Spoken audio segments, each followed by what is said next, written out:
For as long as I live, I don't think I'll forget this moment on the specific day at specific place, President Hyper in Krugersdorp. Now, what had happened is the day before, I'd received my usual messages from Sky, and Sky was one of Cecilia's fake people. And Sky related to me yet once again that Cecilia needed money. But Cecilia didn't need money right there and then at that particular moment. So I reasoned with Sky that, well, I'm gonna see Cecilia the next day, I can just give her the money then.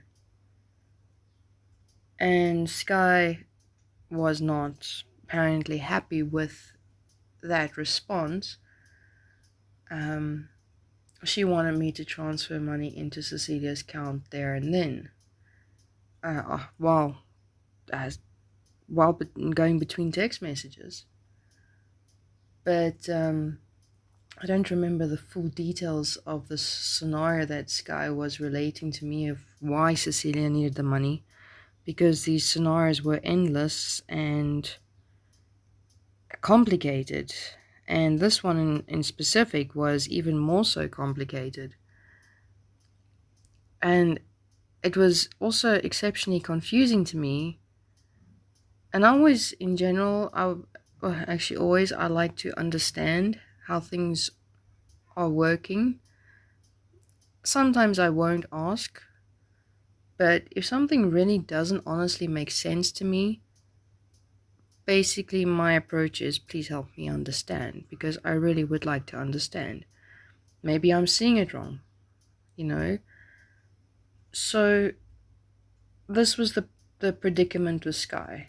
Her outlined scenario and idea didn't quite make sense to me because I could see flaws in how it would actually not work. It just really didn't make sense. So I then posed a very simple, polite question to Sky. I was actually somewhat scared of Sky, which I'll talk about in another note. So my approach to Sky was very polite, tiptoeing on eggshells, basically. Just really, in all honesty, wanting to know how this plan is supposed to work, because X, Y, and Z can happen with the way she's explained it, so it would not work.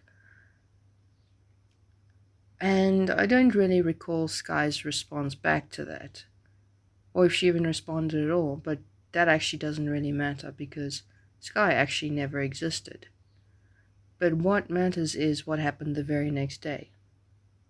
Now, I had never transferred money to Cecilia while going through those text messages with Sky, but she still needed the money.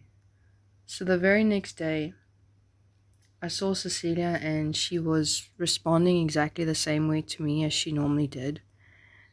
And then we drove down to President Hyper so I could go withdraw money. And this moment I will never forget for as long as I live. As I stopped the car, Cecilia's tone changed completely. The look in her eyes changed completely. And she suddenly brought up my conversation with Sky, and the pure basic fact that I should never question, I must just do as told. And I tried to explain to Cecilia that I was just sincerely trying to figure out, I wasn't trying to, be rude or anything. Cecilia didn't listen to a word I said, but again, that didn't matter. Her next response is what mattered. She looked at me with this cold death stare and this smirk of note on her face. And she said to me, whenever someone questions or whenever someone doesn't do as told, we don't get even, we get revenge.